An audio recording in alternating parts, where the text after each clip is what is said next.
Today, an American was killed by a bomb in northern Iraq. He was among the U.S. forces advising Iraqi and Kurdish troops on their fight to liberate the city of Mosul from ISIS. We want to ask two of our most experienced war correspondents about the presidential candidates' ideas.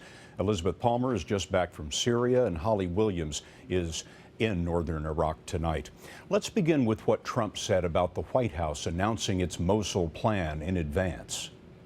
Whatever happened to the element of surprise, okay? We announced we're going after Mosul. I've been reading about going after Mosul now for about, how long is it, Hillary? 3 months? These people have all left. They've all left. So, Holly, is Trump right?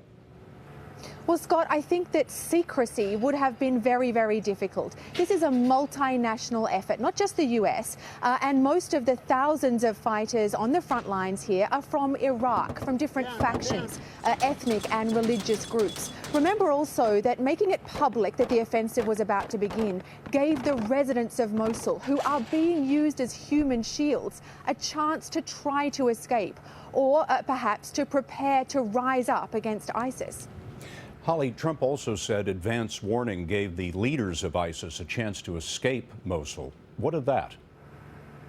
Well, Scott, we were on the front line today, and ISIS was definitely firing back. They are laying roadside bombs. They're sending out suicide bombers. Now, it's true that the US military told us that some ISIS leaders may have fled the city. But on the other hand, the extremists are still putting out their slickly produced propaganda videos from Mosul. Now let's go over to Syria, where the dictatorship and its Russian ally are bombing rebels and civilians. Clinton wants a U.S.-enforced no-fly zone, and she was asked whether she would shoot down a Russian plane.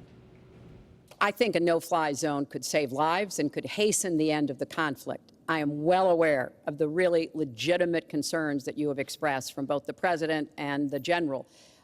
This would not be done just on the first day. This would take a lot of negotiation. It would also take making it clear to the Russians and the Syrians that our purpose here was to provide safe zones on the ground. So, Liz, what would the U.S. have to do to enforce a no-fly zone?